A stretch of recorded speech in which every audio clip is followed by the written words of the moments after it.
सो dear students, myself Kapil Sharma, physics faculty Pragya academy Gangapur city. मैं आप सबका एक बार फिर से हमारे online YouTube channel Pragya academy Gangapur city पर हार्दिक स्वागत करता हूँ। बच्चों, आज अपन एक नया सेशन स्टार्ट करते हैं और उस नए सेशन में हम क्लास 12th की शुरुआत करते हैं।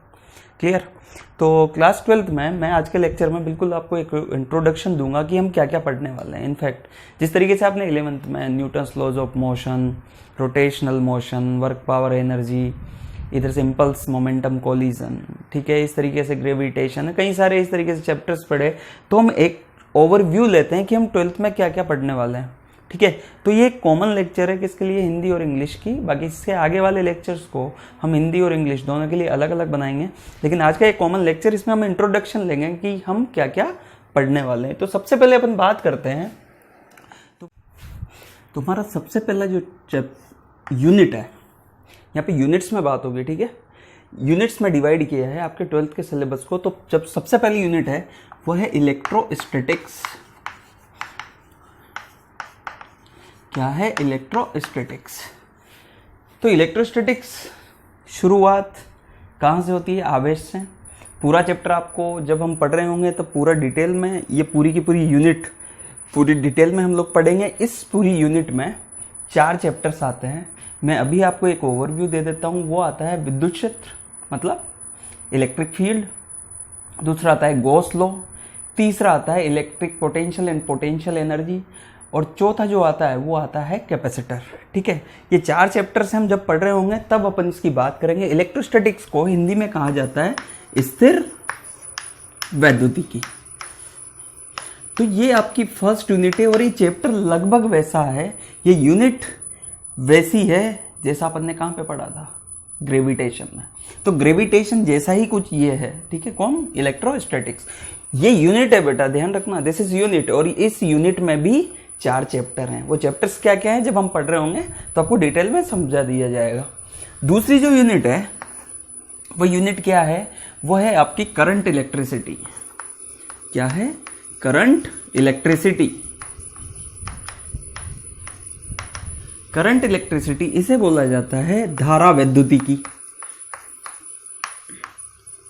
क्या बोला जाता है इसे? धारा वैद्युतिकी। ये भी एक यूनिट है और इस यूनिट में 2 चैप्टर्स आते हैं। एक तो सिंपल आपका आता है क्या?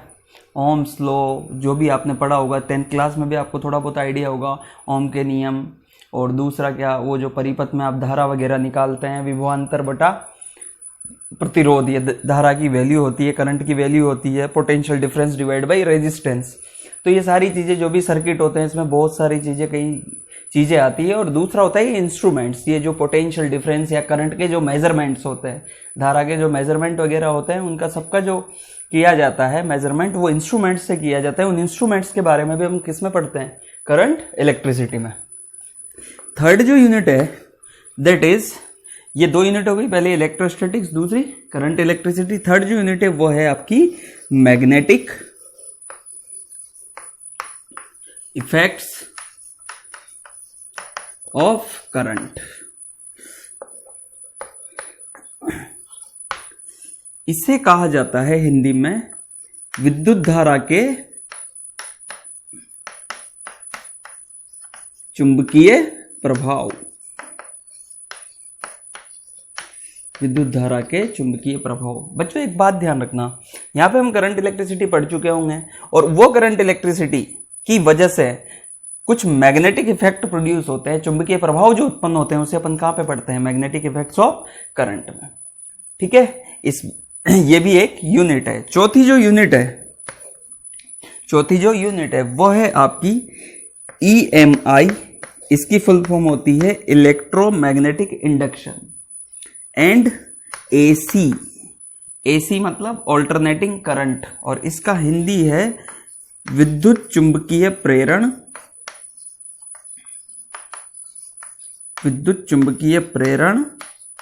एवं, दिस इज AC मतलब ऑल्टरनेटिंग करंट, और ऑल्टरनेटिंग करंट को क्या बोलते हैं? प्रत्यावर्ती धारा। एक बात बताता हूं तुम्हें, ये एक यूनिट है EMI, electromagnetic induction and AC, AC मतलब ऑल्टरनेटिंग करंट, इसको हिंदी में क्या बोला जाता है, विद्युत चुंबकीय प्रेरण एवं प्रत्यावर्ती धारा। ये दो अलग अलग चैप्टर्स हैं, इसलिए दोनों को मिला के एक यूनिट बोली। मैंने बोला यूनिट, यूनिट के अंदर चैप्टर्स हैं, ठीक है। तो ये एक पूरी यूनिट है और इसके अंदर कितने चैप्टर्स हैं, दो। कौन कौन से, ईएमआई एंड एसी, ठीक। ये आपकी चौथी यूनिट। पांचवी यूनिट क्या है, वो है आपकी मैग्नेटिज्म एंड मैग्नेटिक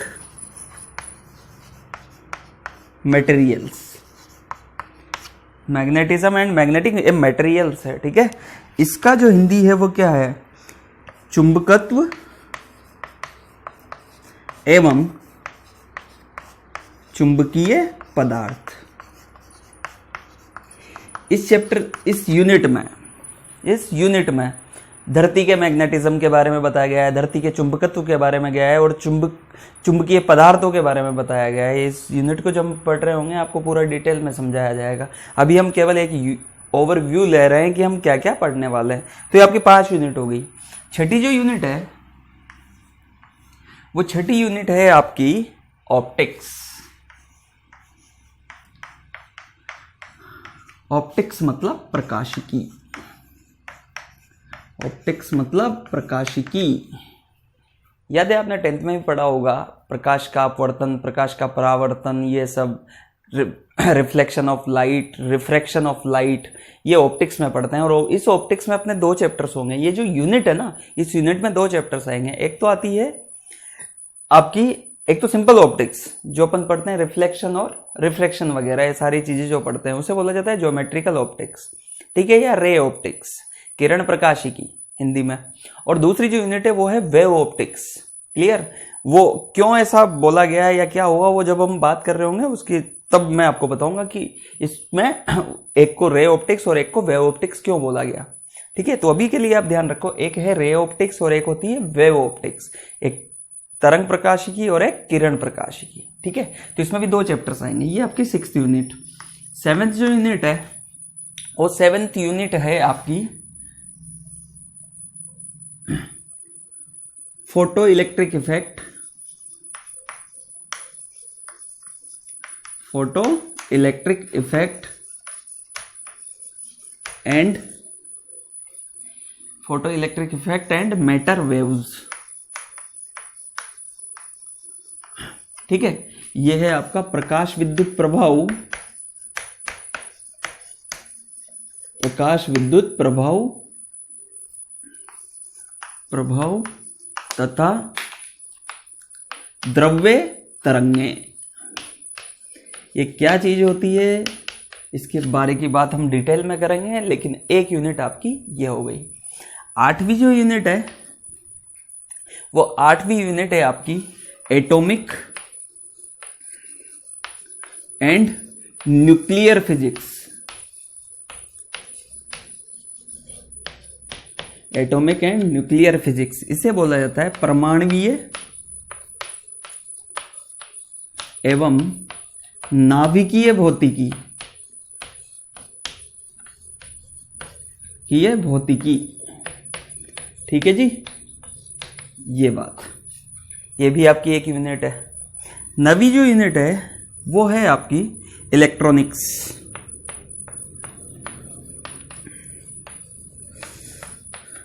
इसमें इलेक्ट्रॉनिक उपकरणों के बारे में बताया गया, इलेक्ट्रॉनिक डिवाइसेस के बारे में बताया, क्या क्या होते हैं ये भी अपन, ट्रांजिस्टर्स, डायोड, इनके बारे में। तो इलेक्ट्रॉनिक्स, इसे इलेक्ट्रॉनिक्स ही बोल सकते हो आप हिंदी में भी।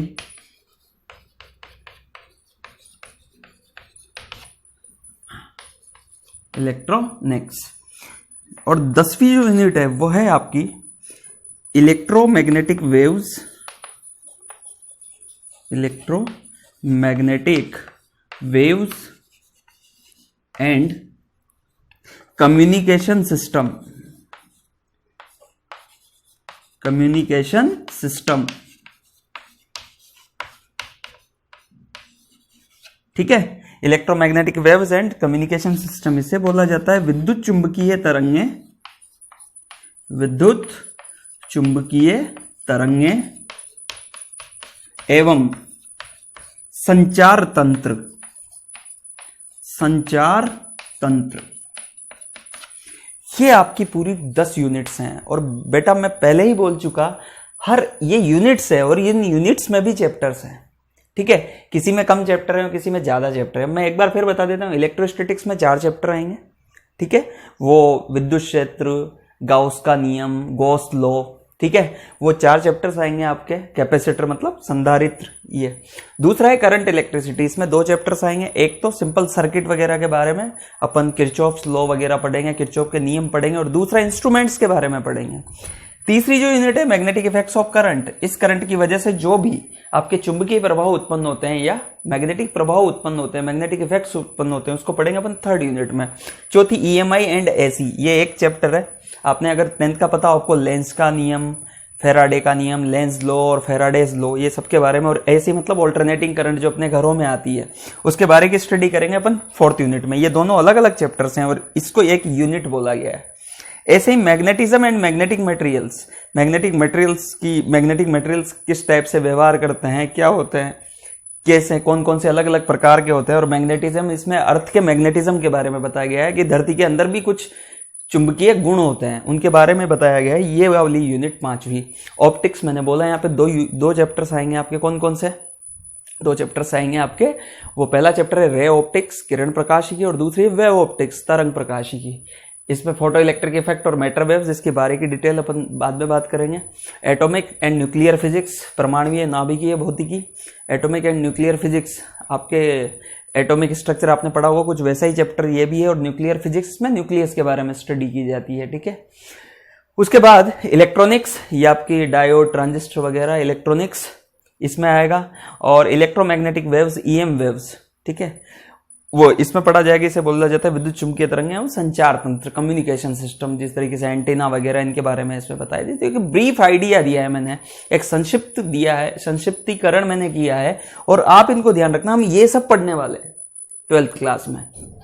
दूसरी इंपॉर्टेंट बात, जब आप इसको डिटेल में जाओ तो 2 चीजें ध्यान रखना, बोर्ड के बच्चे और IIT JEE मेंस और नीट के बच्चे, ये दोनों के लिए अगर अपन देखें तो थ्योरेटिकल बेसिस पे जाए तो जो बच्चे बोर्ड देने वाले हैं वो इसकी थ्योरी पढ़ ले, सिंपल सा लॉजिक। और दूसरा, जो बच्चे नीट की प्रिपरेशन कर रहे हैं उनको 11th के साथ साथ इनको भी ढंग से पढ़ना होगा, इनके कंसेप्ट्स को ढंग से समझना होगा, ठीक है। तो ये पूरा का पूरा एक ओवरव्यू है और ये हमारी 10 यूनिट्स हैं और इन 10 यूनिट्स में भी अलग अलग चैप्टर संभव है। तो ओवरऑल ये आपका 12th में हम लोग पढ़ेंगे, उसका एक डिस्क्रिप्शन, ठीक है। अब अपन कल से सबसे पहली यूनिट स्टार्ट करेंगे इलेक्ट्रोस्टैटिक्स और इसके बारे में हम डिटेल में एनालिसिस करेंगे। Thank you.